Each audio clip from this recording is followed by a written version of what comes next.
พุทโธเศโธติโลกัสสมิงสัปปะสัตตานังพุทโธเศโธติโลกัสสมิงสัปปะสัตตานังพุทโธเศโธติโลกัสสมิง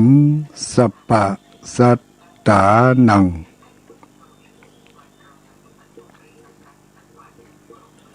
ขอความนอบน้อมแด่องค์สมเด็จพระสัมมาสัมพุทธเจ้า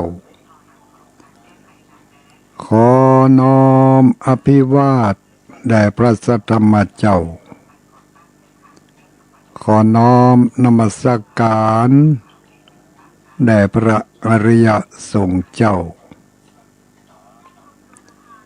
ขอถวายความเคารพนับถือท่านครูบาอาจารย์พระภิกษุสงฆ์องค์สังฆเจ้าเจ้าคณะพระสังฆาธิการทุกรูปทุกตนทุกองค์เจริญสุขเจริญพรสวัสดีอุบาสกอุบาสิกาพุทธบริษัททุกคนทุกท่านเด็กขาอ่อนน้อยผู้หญิงผู้ชายผู้เฒ่าผู้แก่ผู้สูงอายุผู้ต่ำอายุทั้งหลายค่ำคืนวันนี้เอามาพบปะกันในเวลาปกติในวันเวลาปกติก็คือในวันจันทร์ในค่ำคืนของวันจันทร์ทุกวันจันทร์เรามีนัดพบกันที่สถานีวิทยุแห่งนี้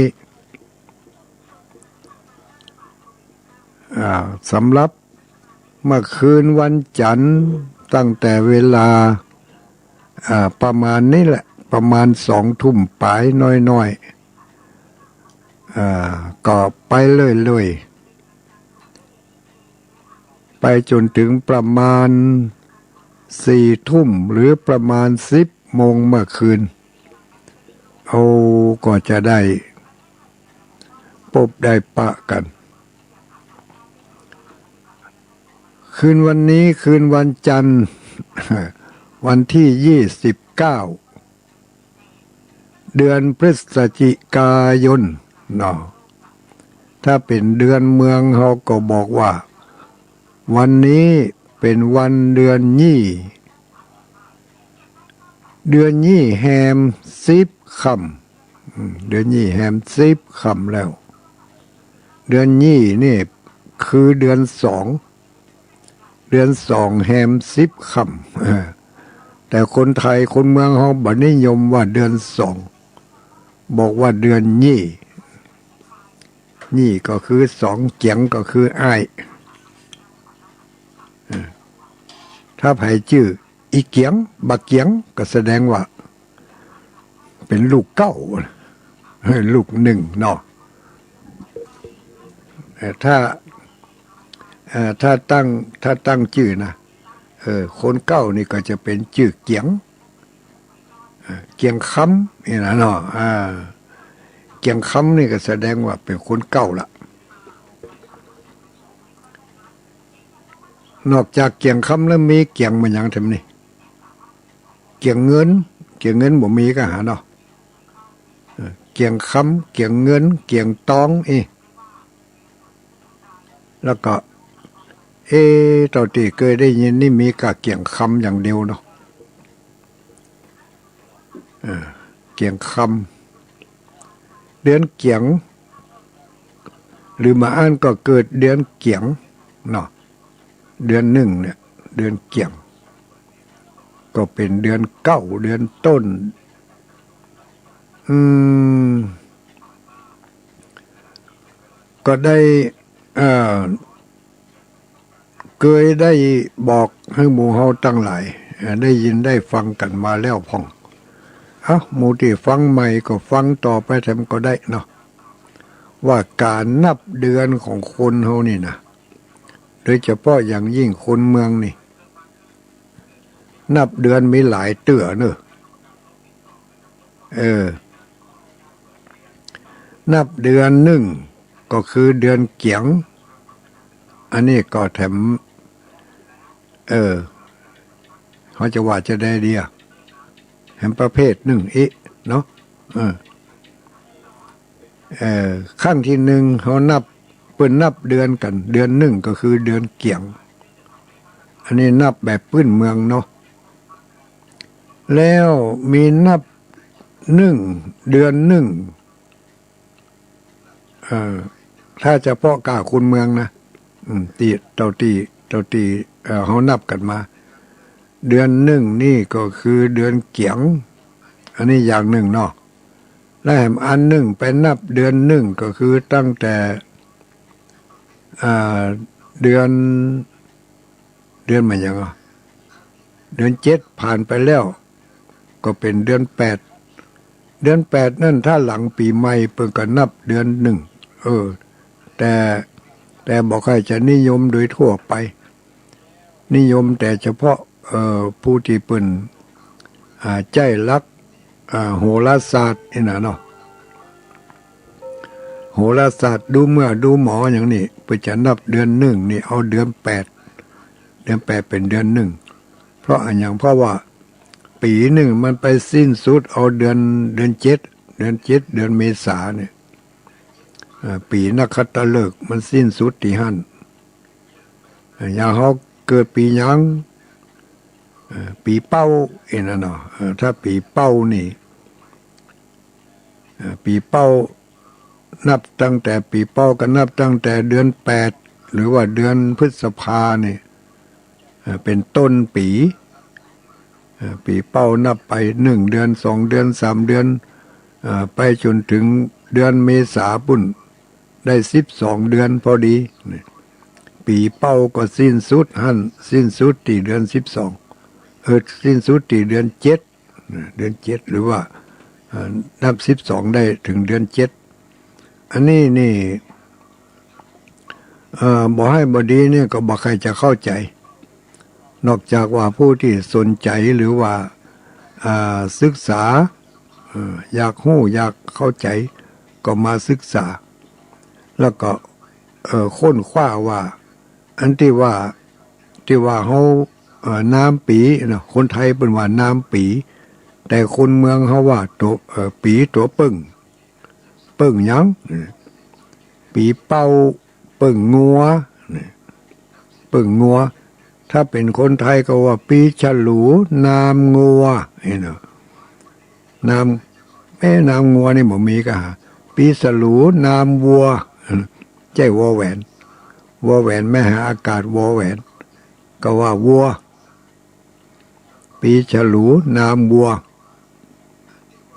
ปึ้งงัวโลคนเมืองเขาว่าปึ้งเป็นตัวปึ้งปีฉลูเกิดเดือนอะไรปีฉลูเกิดเดือนอย่างเกิดเดือน10ถ้าเดือน10มีก็นับ8มา8 1 9 2 10 3ได้3ผ่านปีใหม่ผ่านมาได้3 เดือนคนนั่นจึงเกิดได้3 เดือนแต่ว่ามีน้อยรายนะที่จะเข้าใจในเรื่องนี้อย่างอีกสมมาก็ไปเข้าใจกรกฎาสิงหาพุ่นเพราะอันนั้นเขาปลูกฝังมาตั้งแต่เล็กแต่น้อยมาได้มีไผมาปึดเอาปากกระตือนมาให้เขาได้พอเนาะว่าการนับปีตางนักขัตฤกษ์หรือว่าตางตัวเปิ่งเนี่ยเป็นนับตั้งแต่เดือน8เป็นเดือนที่1เดือน9เป็นเดือนที่2เดือน10เป็นเดือนที่3ไปจนถึงเดือน7เป็นเดือนที่12สิ้นสุดที่หั่น สิ้นสุดที่เดือน7เริ่มต้นปีใหม่นี่เขาเริ่มฉลองปีใหม่กันนะเนาะวันสงกรานต์วันสังขารล่องวันเนาวันเน่าวันพญาวันเนี่ยวันปากปีวันปากเดือนวันปากวันต่อไปก็วันปากไผ่ปากมันกำนันอันนี้การนับเดือนนับเดือนของคนเมืองเขารวมไปถึงคนไทยด้วยที่เป็นอ่านเลิกตั้งโหราศาสตร์เนาะเป็นแจ้ตั้งปุ่นฉะนั้นเขาจะหันว่าคนบางคนเกิดพศเดียวกันแต่คนละอายุพศเดียวกันแต่คนละอายุพศเดียวกันแต่คนละอายุอย่างสมมติว่าตุลุงดอยเกิดพศ2564เดือนอย่างเดือนกุมภา2564นะเนาะแล้วทีนี้มีตุลุงแถมตัวหนึ่งตุลุงไม่ใช่ดอยเนี่ยเกิดพศอย่าง2564เหมือนกันแต่ว่าเดือนอะไรเกิดเดือนสิงหานี่เกิดเดือนสิงหาอันนี้ตุลุงดอยเกิดเดือนกุมภาแหมตุลุงนึ่งเกิดเดือนสิงหาพศเดียวกัน2564เหมือนกันแต่อายุต่างกันนะอายุต่างกันจะได้ตุลุงดอยเกิด2564สมมติว่าปีนักขัตฤกษ์ปีนั้นมันเป็นปีเป้าหรือว่าปีงัวเนาะก็ยังเป็นปีงัวอยู่นะแต่ว่าตุลุงเต็มตนที่เกิดเดือนอย่างก็ตะกี้เดือนกันยากะสิงหากะสิงหาเหรอสมมติว่าสิงหาเดือนสิงหาตุลุงที่เกิดเดือนสิงหานั่นบ่ใช่น้ำงัวแล้วนั่นน่ะบ่ใช่ปีเป้าละปีหยังอ่ะเพราะมันเลยเดือน7ไปแล้วนี่เป็นปีหยังอ่ะจากปีเป้าก็ปีนี้เห็นนะเนาะปีนี้ปีนี้ก็เป็นปีเสือเนี่ยพศเดียวกัน2564เหมือนกันแต่ปึ่งคนละอย่างตุลุงดอยปึ่งงัวเนี่ยและตุลุงเต็มตัวนั่นปึ่งเสือก็พศ564เหมือนกันนี่จะได้ว่าบ่ปึ่งอันเดียวกันก็เพราะมันข้ามคนละตัวปึ่งอ่ะเนาะ64เดือนกุมภามันเป็นปึ่งงัวอยู่แต่ถ้า64เดือนสิงหามันข้ามจากงัวไปแล้วมันโป้นจากปีงัวไปแล้วมันไปเริ่มต้นปีใหม่ปีใหม่ก็คือปีเสือเริ่มได้กี่เดือน1พฤษภา2มิถุนา3กรกฎา4สิงหาปีใหม่กำลังเริ่มได้4เดือนนี่เพราะฉะนั้นเขาจะหันได้ว่าเวลาเปิ่นนับอายุตุเจ้านับอายุสามเณรที่จะมาเป๊กตุเจ้าเนี่ยมันอายุครบ20แต่ก็บอกครบ20ก็ต้องพอตัวเปิ่งตัวนี่ต้องพอศตัวนี่บางทีพศเดียวกันแต่ข้ามคนละสงกรานต์เนาะถ้าก่อนสงกรานต์ก็อยู่ในพศนั่นน่ะแต่ว่าคนละตัวปึ่งกันละก็แก่กว่ากันอ่อนกว่ากันไปก็ตามนั่นนี่อันนี้การนับเดือนเดี๋ยวจะสับสนนับเดือนของทางโหราศาสตร์เป็นนับเอาตั้งแต่เดือน1ก็คือเดือน8หรือว่าเดือนพฤษภาคมนี่คนเมืองคนไทยของนี่นะมีการนับเดือน2เตือ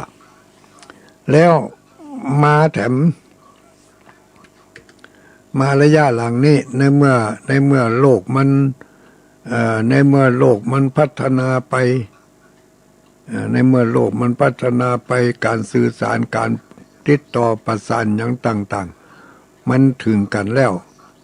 ทีนี้ก็จะต้องให้มันเข้าไปสู่ระบบของแบบสากลนิยมให้มันเหมือนกันทั่วโลกก็เลยรับเอาพศเข้ามาพศเลขของพศนับเดือนนี่ก็นับตั้งแต่เริ่มต้นพศนี่ก็เมื่อก่อนนี่ก็คนไทยเขาก็นับพศไปนับพศเอาเดือนปุ่นเหมือนกันนะเดือนอย่างก็เดือนเมษาเนาะไปสิ้นสุดพศเอาเดือนเมษาแล้วก็ไปเริ่มต้นพศใหม่เดือนพฤษภานับเดือนใหม่พศเดือนพฤษภาแต่ว่าทั้งทั่วโลกเป็นนับเดือนมกราเดือนมกราหรือว่าเดือนสามเดือนสี่เนี่ยช่วงนี้แต่ว่าการติดต่อการประสานงานอะไรอย่างต่างๆมันผิดพลาดคลาดเคลื่อนกันไปนักการนัดหมายอย่างต่างๆมันก็คลาดเคลื่อนกันไปนักทีนี้ก็เลยประเทศไทยเขาก็เลยล่นไปย่นไปล่นไปแล้วก็ย่นไปเอาไปเปาะกับเปิ่นหือนับเดือนนับปีคือมันเหมือนกันทั่วโลกก็เลยไปเริ่มต้นเดือนหนึ่งที่เดือนมกราทั้งที่เดือนนั้นเป็นเดือนสามหรือว่าเดือนถ้าเดือนทางโหราศาสตร์ก็แถมเดือนหนึ่งละถ้าเดือนทางปฏิทินของคนเมืองที่ทางพระพุทธศาสนานี่พวกก็นับเริ่มต้นตั้งแต่เดือนเกียงเดือนนี้เป็นเดือนสองเดือนยี่เนี่ยเนาะเดือนสองเพื่อให้มันการนัดหมายการเดินทางการนัดประชุมกันอย่างก็ต่างๆจะให้มันเหมือนกันทั่วโลกให้มันตรงกันเพื่อก็เลยเลื่อนไปให้มันไปตรงกันครับวันที่1 มกราเขาจะหันว่าพอถึงวันที่31 ธันวาเป็นวันสิ้นปีก็มีกิจกรรมต่างๆขึ้นมากิจกรรมต่างๆก็ไหลกันขึ้นมามีกิจกรรมสวดมนต์ข้ามปีเนาะแล้วในวันสิ้นปีหรือว่าสิ้นเดือนสุดท้ายของปีนั่นพอไปถึงเดือนธันวาก็ปากันไปเข้าใจว่าอันนี้คือสิ้นปีแล้วบัดเดี๋ยวนี้คนเมืองคนไทยก็เลยง่ายไปโดยปริยายนะไม่ได้ประกาศออกมาเป็นทางการแต่ก็ง่ายเอาคนเดียวไปคนเดียวมันโดยความเข้าใจเอาว่าวันที่31เป็นวันสิ้นปีเอามาแทนวันสังขารล่องเอามาแทนวันสังขารล่องเขาจะหันได้ว่าพอถึงวันที่31มาค่ำมาคืนนี่จะเริ่มได้ยินเสียงปืนเสียงบัดทบเสียงอะไรยังกันตะกอนนี่เป็นปืนเป็นบัดทบเป็นอย่างนี้เปิ่นเอาไปเปิ่นไปยิงสังขารบุลุเปิ่นยิงสังขารล่องเนาะแต่บัดเดี๋ยวนี้มันบอกอย่างอันสกรรม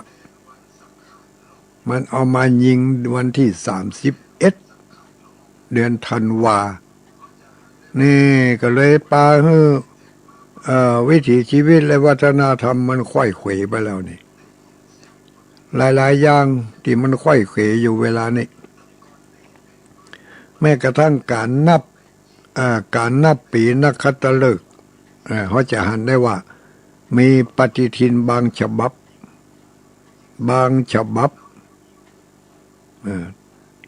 ไปนับเอาปีนักขัตฤกษ์เริ่มต้นตั้งแต่เดือนมกรา อย่างว่าปีนี้ปีมะยังปีฉลูสมมติว่าปีฉลูอีกนะเนาะปีฉลูก็คือปีเป้า2564เนี่ยปีฉลูนับตั้งแต่เดือนเมษาเดือนพฤษภาเป็นต้นมานี่เป็นปีฉลูนะปีฉลูนี่จะไปสิ้นสุดเอาเดือนเมษา565ปุ่นแต่พอทำปฏิทินออกมาก็มันนับละเดือน1 มกราปีฉลูปีขานเห็นหรอปีขานแล้วทั้งที่ยังมาถึงปีขานเดือนนะยังแถม4 เดือน 5 เดือนกว่าจะถึงปีขานก็เอาปีขานไปใส่ในปฏิทินละเดือนมกราปีขานเห็นหรอเนี่ยมันค่อยเขวแล้วถูกวัฒนธรรมก็เอาถูกวัฒนธรรมของเปิ้นกลืนเอาไปแล้วทับถมไปเลยเพราะเฮามาเข้าใจเพราะเฮาไปหอมกโดยเขานักล่ำไปจนกระทั่งลืมตัวเองทุกอย่างเฮามีเอกลักษณ์เป็นของตัวเฮาทั้งนั้นแต่เฮาลืมเลยบ่ได้ใส่ใจบ่ได้มองหันความสำคัญอะไรอย่างละเอาฝรั่งจ๋าว่าหมดอันยังก็ฝรั่งจ๋าปากันไปยกย่องฝรั่งมั่งค่าว่าฉลาดกว่าลวกกว่ายังกว่าพระบาทสมเด็จพระเจ้าอยู่หัวตอบคำถามของเจ้าฝรั่งครั้งหนึ่งเนาะว่าจะได้ว่าข้าพเจ้าบอกว่าประเทศไทยนั้นเหมือนมาได้อีกอะอย่างประมาณอย่างเนี้ยนะแต่เมื่อประเทศไทยตั้งขึ้นมาเนี่ยทวีปของท่านนี่ยังบ่พ้นจะยังบ่โผล่ออกจากทะเลเถอะเนี่ย ก็แสดงว่าเมืองไทยนี่มีอายุยืนยาวกว่าต่างประเทศหลายๆประเทศอย่างประเทศสหรัฐอเมริกานี่ฉลอง200 ปีได้กี่ปีนี่เนาะเมื่อกี่ปีอย่างนี้นะฉลอง200 ปีแต่เมืองไทยฉลอง200กี่ปีแล้วฉลอง200 ปีก่อนเปิ้นก่อนประเทศนั่นครบอายุครบ200 ปีเงี้ยอันนี้ก็ว่าไปเพื่อจะให้เขาเข้าใจตกลงว่าเขานับเดือนที่เขาเข้าใจกันนี่ก็ขอให้เข้าใจให้มันถูกต้องหน่อยเนาะเราอ่อนละเอกถ้าเขาจะท่องจะถามป้าอุ้ยแม่อุ้ยก็บอกให้เขาได้นะบอกให้เขาได้เข้าใจว่าหนูคนไทยเขานับเดือนอยู่3 เตื้อก่อนนะเตื้อที่1นับเดือนเกียงเป็นเดือน1เตื้อที่2นับเดือน8เป็นเดือน1เพราะว่าสิ้นสุดปีนักขัตฤกษ์ปีนามปีหนูเกิดปีอะไรปีชวดนามหนูนะนามหนูหรือว่าปีชวดปีใจคนเมืองเขาว่าปีใจถ้าปีใจนี่เปิ่งหนูก็นับปีตัวเปิ่งนี่ให้นับตั้งแต่เดือน8ไปนับปีตัวเปิ่งนับตั้งแต่เดือน8ไปเป็นเดือนที่1เดือนที่42ไปสิ้นสุดเอาปุ้นเดือนเมษาหรือว่าเดือน7ปีหน้าปุ้นว่าจะอ่านคนเกิดพศเดียวกันอายุแตกต่างกันบางคนก็อายุ15 ปีบางคนก็อายุ16 ปีแล้วแต่ว่าใครจะเกิดก่อนปีเมษใครจะเกิดก่อนเดือนเมษาหรือว่าหลังเดือนเมษาถ้าใครเกิดหลังเดือนเมษาพศเดียวกันแต่อายุอ่อนกว่าอายุอ่อนกว่าอันนี้นับเดือนครั้งที่2ก็คือนับเดือนแบบโหราศาสตร์ พอมาอู้ถึงมาตอนนี้ที่ว่าเฮายกเอาเดือนย้ายจากการเปลี่ยนพศจากเดือนเมษาไปเป็นเดือนมกรานั่นน่ะเพื่อจะให้มันเข้ากันได้กับสากลทั่วๆไปทุกประเทศในโลกนี้เป็นนับถือกันอย่างนั้นก็เพื่อจะให้เข้ากันได้ก็จึงมีการยืดหยุ่นเอานับเดือนหนึ่งมกราก็มกราก็แล้วกันแต่ก็ยังบ่ลืมบ่ละเดือนเมษาบ่ลืมบ่ละเดือนเมษาถึงเดือนเมษามาก็ยังมีการฉลองสงกรานต์ฉลองปีใหม่เล่นน้ำฮดน้ำปีใหม่กันมาห่วยเด้อวันหน้าคอยจะเลื่อนไปฮดน้ำปีใหม่เอาเดือนมกราพุ่นหุโอ้หนาวสั่นดึงๆอ่ะเนาะเขาจะฮดน้ำปีใหม่กันถ้าบ่ได้ฮดน้ำปีใหม่ก็ถ้าจะเอาขี้เต้าอุ่นๆฮ้อนๆนี่ไปฮดกันเนี่ยเนาะมันหนาวลูก เอาผ้าห่มฮดกันก็ได้เอาน้ำอุ่นฮดกันก็ได้อันนี้เป็นบทเรียนที่ให้เราได้มาเข้าใจแถมว่าปีใหม่เมืองเนี่ยบางปีมีวันเน่า2 วันบางปีมีวันพญาวัน2 เตือท้องถิ่นหนึ่งถือวันพญาวันเอาวันที่15อีกท้องที่หนึ่งถือเอาวันพญาวันที่16เดือนเมษาวันที่15วันที่16เดือนเมษาทำไมถึงได้ถือลักกระด้างวันที่15เดือนเมษาต้องเป็นวันพญาวันอันนี้ก็เพราะว่าอย่างกับย้ายจากย้ายปีนักขัตฤกษ์จากเดือนเมษามาเป็นเดือนมกราไม่ใช่นักขัตฤกษ์ย้ายพศเนาะย้ายการเปลี่ยนพศแต่ก่อนนั่นเปลี่ยนพศเดือนเมษาพฤษภามีหันช่วงหนึ่งแต่ในเมื่อว่ามันเข้ากับสากลมาได้ก็เลยย้ายจากการเปลี่ยนพศมาเป็นเดือนมกราให้มันเหมือนกันทั่วโลกวันพญาวันก็เช่นเดียวกันมีอยู่ถือกันมาตลอดพอมาถึงประมาณพศ2515อย่างเนี้ย515-16อย่างเนี้ยทีนี้การนัดหมายไปพบพระผู้หลักผู้ใหญ่จะไปการวะดำหัวผู้หลักผู้ใหญ่สมมติว่าตั้งเชียงใหม่นัดวันที่16เนาะตั้งเชียงรายลำพูนลำปางนัดวันที่15แหมที่อำเภอหนึ่งจังหวัดหนึ่งนัดวันที่14โอ้บัดตรงกันให้แล้วนี่แต่ละที่แต่ละทางถ้าไปถือตามปฏิทินของบ้านไผ่บ้านมันนี่ระบบราชการของเมืองไทยก็จะมาเป็นอันหนึ่งอันเดียวกันทีนี้ก็เลยมีข้อประชุมตกลงปรึกษาหารือกันแล้วว่าเอาอย่างอีกนับเอาวันมหาสงกรานต์นี่หรือว่าวันพญาวันนี่คือเอาเป็นวันที่15ของเดือนเมษาทุกปีก็แล้วกันทั่วประเทศเนอะมันจะได้เหมือนกันเวลานัดหมายอันยังกับผู้หลักผู้ใหญ่กับผู้ที่เป็นหน่วยงานราชการก็จะได้นัดให้มันตรงวันเดียวกันวันที่13วันสังขารล่องหรือว่าวันที่13วันสงกรานต์เนี่ยเนาะถ้าจะแห่สงกรานต์ก็เอาวันที่13นั่นน่ะมันจะส่วนทางด้านโหราศาสตร์อาจจะเป็นวันที่14เป็นวันสังขารล่อง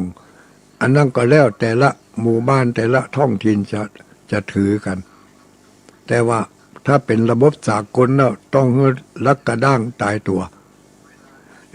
มันก็เลยเลื่อนมาเป็นอย่างนี้บางที่ก็วันที่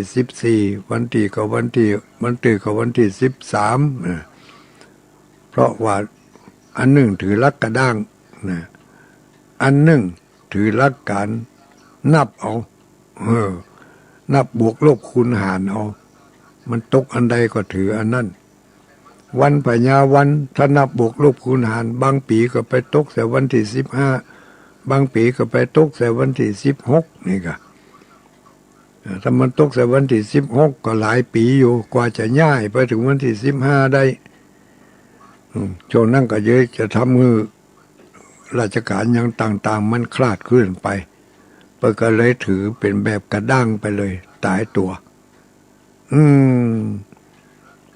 ต้องลงมานับเดือนของคนไทยเขามีกี่อย่างนี่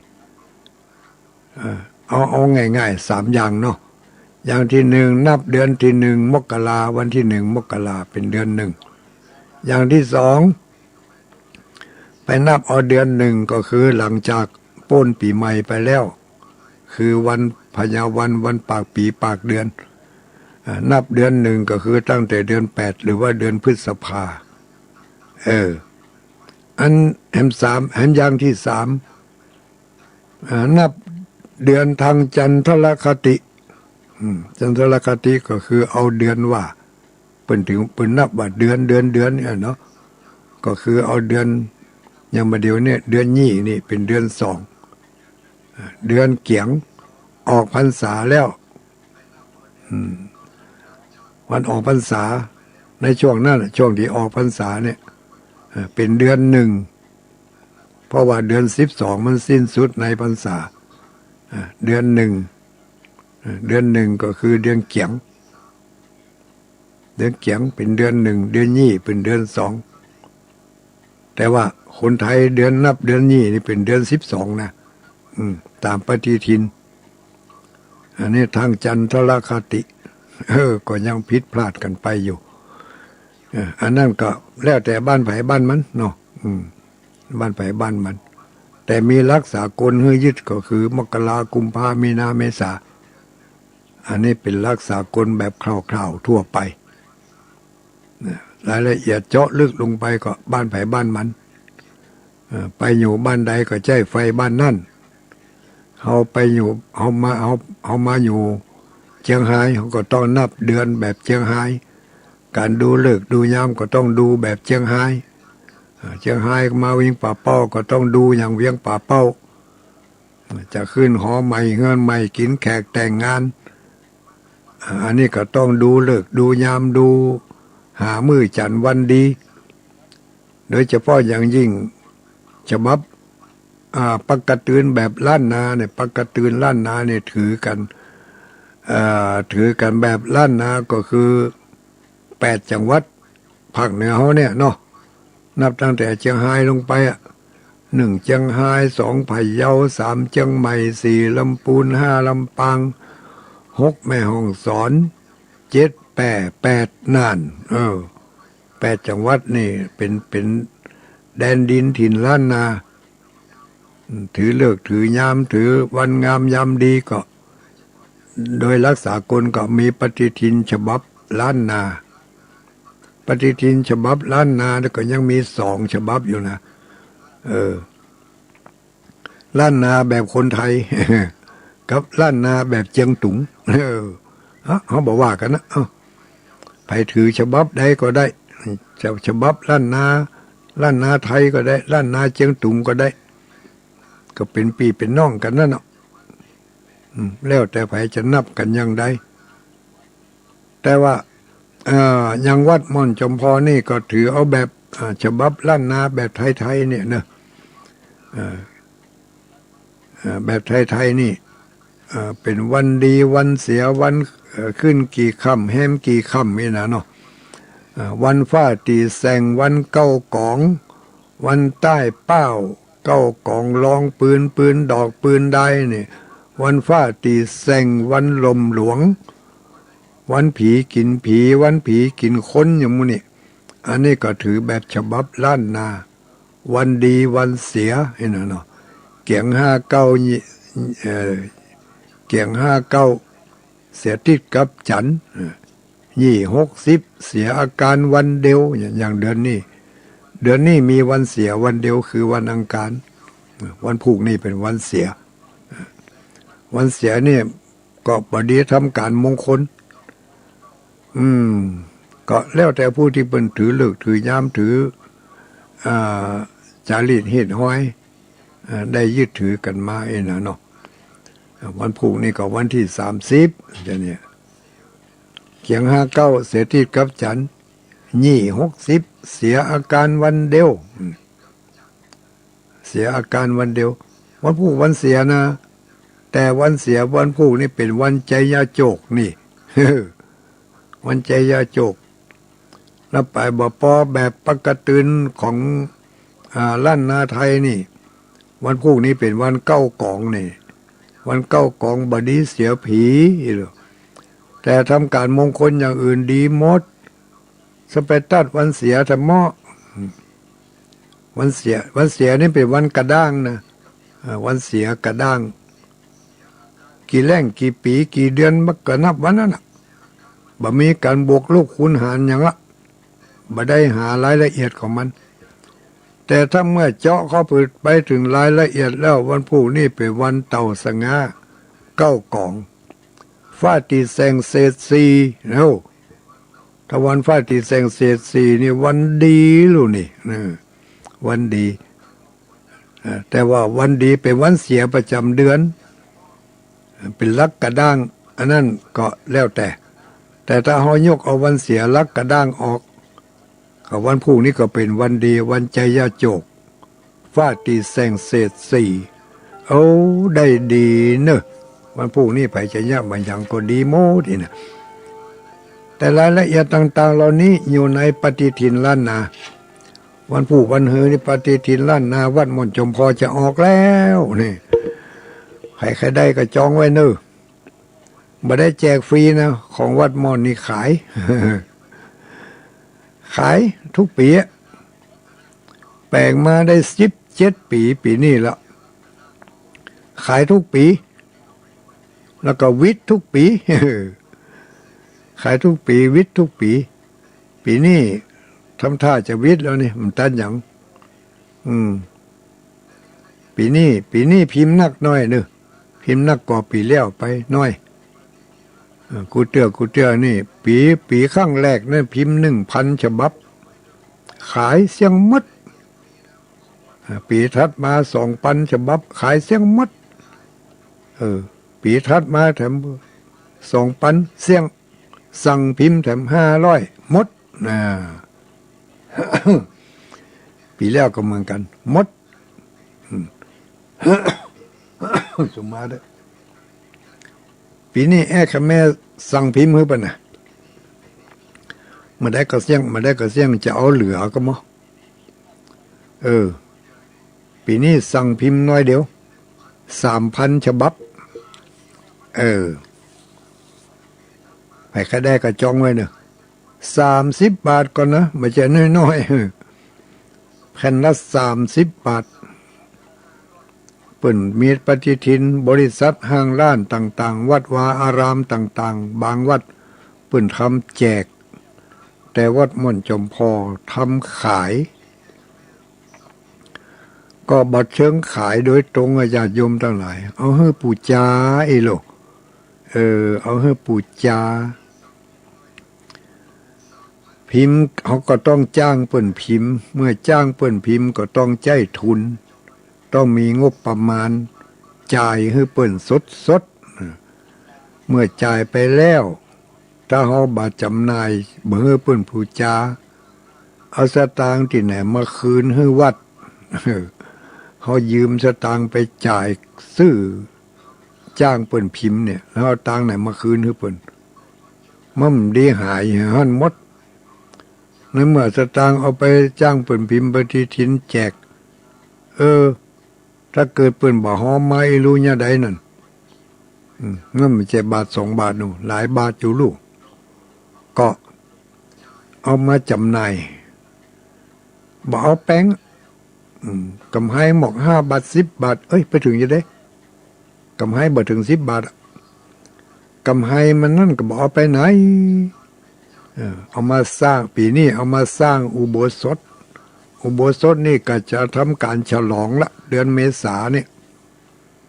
จะฉลองละแปลงมาตั้งแต่ปี2561แล้วแลบ่แล้วแลดิมดีจะตายก่อนก่อนที่จะได้ฉลองก็เล่นเล่งทำให้มันเนี่ยเป็นอุโบสถแบบโบราณงาม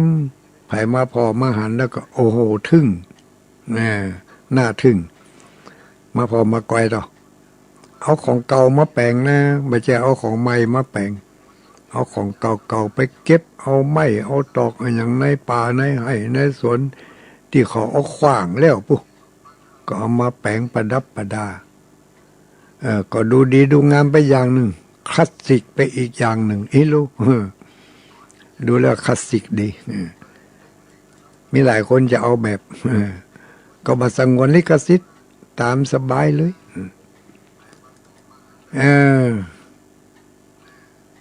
วันนี้วันที่29เนาะวันที่29ก็ยังแถมยังบักกี่วันละจะถึงวันที่8วันที่8เดือนธันวานี่จะไปปะกันเนอะปุ่นที่ดอยแม่นางแก้วดอยแม่นางแก้วม่อนพระเจ้าสี่สองเมืองจะมีการข้อกรรมปฏิบัติธรรมสนทนาธรรมเทศนาธรรมทุกวันก็มีศรัทธาญาติโยมขึ้นไปยื้อไปใจไปช่วยขนดินขนหินไปช่วยสลาขนทรายย่ายจากทางนั้นไปทางนั้นช่วยขนดินกีจากที่หั่นขึ้นไปที่หั่นบางพ่องก็ทำกับข้าวกับป่าไปเอาไปเลี้ยงไปจูไปสู่กัน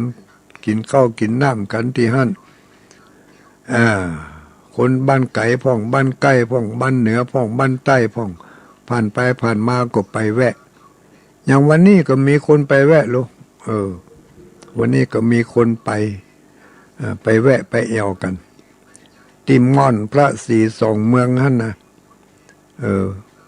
พอดีวันนี้ก็มีศาลาไปการงานมีพระสงฆ์องค์สังฆเจ้าไปเฝ้าอยู่หั่นอยู่ทำพระครูชลทานพิทักษ์กับทำพระครูบวรธรรมาภิรามก็ไปจัดไปแปลงไปแต่งอะไรอย่างก็หลายอันหลายอย่างพอดีว่าแต่เจ้านี่มีญาติโยมเปิ่นผ่านไปผ่านมาก็ไปแวะยื้อพอมีไผ่พ่องนั้นเอาจะปัจจัยใส่ซองไปตัวมีแม่ปันพันวิชัยเนาะบ้านมันอย่างนี้บ้านน้ำหลงกะเนาะ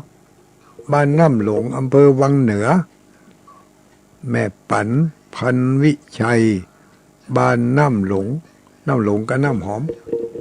บ้านน้ำหลงแต่วังเหนืออันนี้ก็เอาปัจจัยใส่ซองสีเหลืองอิงซิงตั้งในกี่บาทมู้เด้อแล้วก็ท่านนั้นมาก็มีนายอำนาจนี่นายอำนาจนี่นามสกุลอย่างนี้นายอำนาจอันอย่างถ้าบรรณาปันก่อนนานบานั้นอย่างเนี้ยพร้อมด้วยครอบครัวจากวังเหนือพร้อมด้วยครอบครัวจากอำเภอวังเหนือเหมือนกันถ้าจะไปด้วยกันเนาะแต่เจ้านี่ตุลุงบัดตันเนอะเปิ่นไปตันกับตุลุงแดงที่เปิ่นอยู่หั่นอันนี้ก็ได้เอาจะจุบปัจจัยใส่ซองไปถวาย70 บาทก็หาเนาะก็ว่า2คนนี่70จะได้หมู่เนอะแล้วทัดนั่นมาก็มีแม่บัวพัดสิทธิบุญยืนบ้านน้ำหลงอันนี้ชัดเจนตัวหนังสือใหญ่ดิบ้านน้ำหลงอำเภอวังเหนือนี่ก็เอาจตุปัจจัยใส่ซองถวาย จำนวน200 บาทอันนี้จตุปัจจัยนี่ก็ท่านพระครูเป็นก็เก็บไว้ละขออนุโมทนาขอบคุณขอบใจกับญาติโยมทุกผู้ทุกคนเนอะอันนี้ทำลายกันนี่อันนี้วันก่อนนั่นวันก่อนนั่นศรัทธาป่อพรหมมาใจปัญญาบ้านปังอั้น100 บาทศรัทธาแม่ศรีลาพันพิไลเนาะบ้านป่าป้องตำบลป่าป้องอำเภอเดอะสะเก็ดนี่ร่วมทำบุญ500 บาทถัดมามีพระภิกษุสามเณรคณะศรัทธาวัดถาวรรังสีบ้านม่วงโตนอำเภอตำบลแม่ห้วยเงินอำเภอเดอะสะเก็ดอันนี้เปิดเอากล้องใหญ่ไปถวาย1 ใบกับหมอนกราบแถม1 ชุดพร้อมด้วยจตุปัจจัยแถม500 บาทอันนี้วันก่อนนั่นวันพรุ่งนี้เนื้อญาติโยมทั้งหลายไปมีโอกาสมีเวลาไปยื้อไปใจวันพรุ่งนี้มีเปิ้นจะมีกิจกรรมพิเศษก็คือว่าจะได้อย่างจะได้ขุดเอาต่อจะได้ขุดเอาต่อที่ฝังอยู่ข้างหุ่นตางหั่นนะมันระยะมันสั้นล่ำไปสัก3-4 ต่อเนี่ยมันกีดหุ่นตางเข้ามันกีดเพิ่นก็จะได้เอาต่อไปวางแล้วก็จะได้เอาขี้ดินไปถมแถมใหม่ถมแล้วก็จะปรับหน้าให้มันเป็นตีเปียงเป็นที่จอดรถจอดรางอย่างได้สะดวกสบายพร้อมที่จะรองรับกับศรัทธาญาติโยมที่จะเอารถไปร่วมกิจกรรมตั้งแต่วันที่8ไปจนถึงวันที่12 เดือนธันวาเนี่ยที่จะถึงเนี่ยไปจะปรับที่ปรับทางให้มันรถจอดได้หลายกันหน่อยทุกวันเนี่ยมันก็จอดได้บ่กี่กันวันพรุ่งนี้ไผมีโอกาสมีเวลาเอาน้ำเอาอย่างไปสู่คนงานพ่องก็ได้เนอะทางหน่วยกรมทางกรมเจ้าหน้าที่กรมทางเจ้าหน้าที่อุทยานแล้วก็ศาลาที่ไปยากการยากงานท่านก็จะได้ไปใจจะได้รับน้ำดื่มมุสว่าน้ำดื่มจะเริ่มจะล่อยหลอลงนั่นเลยญาติโยมทั้งหลายแต่เจ้านิตุลุงก็เอาไปสัก4-5 แพ็คเนาะก็น้ำจะเติมกระติกก็ได้ใครบ่มีแล้วเนาะกระติกน้ำห้อนกาน้ำห้อนก็รู้สึกว่าตะกอนกล่องอยู่ตั้งหลังหั่นอันงานมาเล็กมาเล่นก็นึกว่าบะเสี่ยงไก่น่ะโธ่มาเดี๋ยวนี้บ่มีสักแพ็คตั้งหลังตีกล่องไว้ก็เหลืออยู่ตั้งหน้าหั่น4-5 แพ็ควันพวกนี้ถ้าไปก็เอาไปตยเนอะเอาน้ำไปตยเข้าป่าอาหารก็เอาติ้มไม้ที่มือไปพ่องก็ได้มันเป็นยังจะเอาอย่างไปตยพ่องก็ได้ตามสะดวกตามสบายข้าวน้ำโภชนะอาหารอายุโทพละโททีโรวันนะโทปฏิภาณโทเนาะผู้ฮือเข้าน้ำโภชนะอาหารเหมือนกับฮือผิวพรรณฮือกำลังวังชาเพราะฉะนั้นเขาก็ฮือเข้าน้ำโภชนะอาหารจะได้รับปอน4 ประการคืออายุมีอายุยืนก็เพราะว่าเขาฮือต่ออายุฮือคนฮือสัตว์มีวรรณะผิวพรรณดีก็เพราะว่าเขาฮืออาหารที่มีคุณค่ามีประโยชน์ต่อผิวพรรณต่อร่างกายมีน้ำมีเครื่องดื่มเนาะที่มันจำเป็นแล้วก็สุขะจะมีความสุขทั้งทางกายและทางใจก็เพราะว่าเขาฮือความสุขแก่คนที่หิวแก่คนที่ต้องการที่จะไปบำรุงร่างกายพละ กำลังถ้าบ่ได้กินอาหารถ้าบ่ได้ดื่มน้ำกำลังวังชามันก็บ่มีในเมื่อเฮาฮื้อเข้าน้ำโภชนะอาหารก็จะเหมือนกับว่าเฮาฮื้อกำลังกายและกำลังใจรวมแล้วปอน4ประการอยู่ในอาหารครบถ้วนหมดญาติโยมทั้งหลายอายุวันนะสุขาภละเพื่อไปแผ่วปฏิภาณธนสารสมบัตินี่ก็จะอยู่ในปัจจัยจตุปัจจัยก็คือเงินทองปฏิภาณธนสารสมบัติจะมีความมีปัญญาอันไหวพริบดีก็คือแสงสว่างคือจตุปัจจัยนี่เป็นว่าเป็นแก้วสารพัดนึกนะเนี่ยมาฮือจตุปัจจัยไปกับมันเกาฮือทุกสิ่งทุกอย่างเปิ้นถึงได้ว่าจตุปัจจัยจตุปัจจัยนี่ที่เขาเข้าใจกันง่ายๆก็คือสตางค์เนาะสตางค์จตุปัจจัยอิโลสตางค์ก็เป็นก็ว่าเหมือนกับว่าเขาฮือปัจจัย4จตุแปลว่า4ปัจจัยก็คือเครื่องอำนวยความสะดวกทั้งทางกายแล้วก็ทั้งทางใจจตุปัจจัยเครื่องอำนวยความสะดวกปัจจัย4มีอย่างพ้องมีข้าวน้ำโภชนะอาหารมีเครื่องนุ่งเครื่องห่มมีที่อยู่ที่อาศัยมียารักษาโรคอย่างนี้เรียกว่าปัจจัย4แต่ว่าจตุปัจจัย4ที่เราเข้าใจกันปัจจัยก็คือสตังค์ถวายปัจจัยแก่ทุเจ้าถวายปัจจัยแก่พระสงฆ์ปัจจัย4รวมอยู่ในสตังค์หันหมดบางคนบอกว่าถวายสตังค์แก่ทุเจ้าบดีเป็นบาป ถ้าเอาไปย่าบดีมันก็เป็นบาปถ้าเอาไปย่าดีทำดีมันก็ไปเป็นบาปก็เลือกตีฮื้อก็แล้วกันเนาะเลือกตีฮื้อไม่ใช่ว่าหันเป็นทุเจ้าแบมือมาขอสตางค์ก็ฮื้อเห็นหมดบางตนนี่ก็เป็นทุเจ้าแต่ไปบิณฑบาตเข้าไปในย่านชุมชนเพิ่นจะเอากับข้าวกับป่าข้อใส่ปิดฝาบาตรโยมกับข้าวพอแล้วขอปัจจัยก็แล้วกันเอาไปมาเหล่าขวัญหมู่เดียวกันเหล่าขวัญทุเจ้าเหมือนกันมันใจหมู่เดียวกันคนละหมู่ละน่าคนละหมู่ถ้าหมู่เดียวกันหมู่ที่หมู่ที่เอาไปแล้วมันเป็นประโยชน์กับวัดกับวากับศาสนาเนาะกับศาสนาสถานถ้าเอาไปเป็นประโยชน์ส่วนตัวอันนี้ก็บอกว่ากันแล้วแต่เถอะแล้วแต่ไผจะหันดีหันชอบเนาะพิจารณานะในยุคนี้สมัยนี้เนี่ยหันหน้าบหันใจนะหันรูปร่างแล้วบหันข้อวัดปฏิบัติกับนักแกอยู่นะเพราะมันมาในหลายรูปแบบ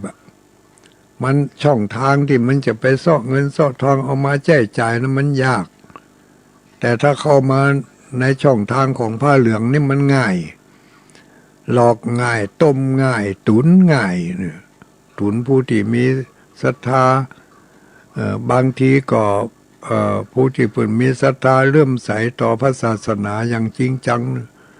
บ่ได้คิดยาวบ่ได้สาวกว้างบ่ได้คิดในแง่อกุศลก็ตั้งอกตั้งใจก็ทำไปบริจาคเพิ่นขออันใดก็ฮื้ออันนั้นเมื่อฮื้อไปแล้วแทนที่จะเกิดประโยชน์เป็นประโยชน์กับพระศาสนาเป็นประโยชน์ต่อการศึกษาเราเรียนก็เอาไปใช้เป็นประโยชน์ส่วนตัวเฮียสร้างมันหยังต่ออันหยังที่มันเป็นส่วนตัวเอาไปซื้อของใช้ไม่สอยที่เป็นส่วนตัว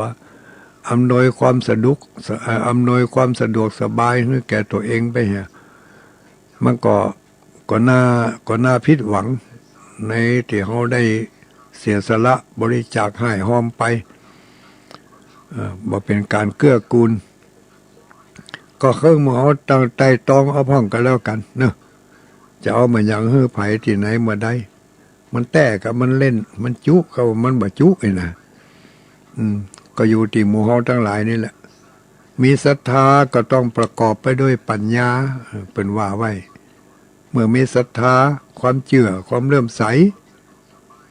ก็ต้องมีปัญญาคอยกำกับตัวต้องหู้พ่องสอดส่องดูแลพ่องหู้เก้าหู้ปลายพ่องหู้ที่มาที่ไปเหรอพ่องจะได้บ่ลุ่มหลงเกินไปหู้ไปอูมา9 โมงแล้วนี่เนาะอย่างได้เหรอก็ดีเนอะคืนมานี่ตุลุงดอยได้มาอู้มาจามาบอกมากล่าวมาเล่ามาจ่าให้ญาติโยมทั้งหลายหมู่เฮาทั้งหลายได้ยินได้ฟังกันก็อันใดที่มันเป็นประโยชน์เป็นสาระก็นำไปพินิจพิจารณาใส่อกใส่ใจก่อนที่จะรับจะนอนไปค่ำคืนวันนี้ตั้งจิตให้มันดีตั้งใจให้มันเป็นกุศลบางพ่อก็รับละไปแล้วฮะบอกหูเรื่องลูกฟังพอเหรอฟังอะไรอย่างฟังข้อคิดเตือนจิตสกิจใจนี่กะเปิ้นบอกว่าเขาต้องพินิจพิจารณาพินิจพิจารณาเหี่ยสักน้อยก่อนที่จะยะอันอย่างลงไปก่อนที่จะอู้อันอย่างออกไปมันเป็นประโยชน์กามันเป็นเรื่องเป็นราวที่เกิดขึ้นเมื่อใดกับไผเมื่อใดที่ไหนอินะเนาะเขาก็ควรจะไต่ตองกันเหี่ยสักน้อยก่อนที่เขาจะลุ่มหลงลงไปก็ยังว่านั่นน่ะมิจฉาชีพมันมีหลายรูปแบบถ้ามาในลักษณะของผู้นับสื่อศาสนาแล้วมันง่ายมันจุง่ายจุง่ายอย่างใดขอแนบเอาบุญเขาหล่อดอกเอาบุญเขาหล่อทำท่าเป็นนักบุญกาทำท่าเป็นผู้เสียสละกาทำท่าเป็นผู้มักน้อยหันแก่ประโยชน์ของคนหมู่มากกามันง่ายนะถ้าอย่างแต่ก็หมู่เฮาทั้งหลายก็ยังว่านั่นต้องมีปัญญาตัวฝึกหัดให้มีสติกึดหน้ากึดหลังให้มันดีกึดหน้ากึด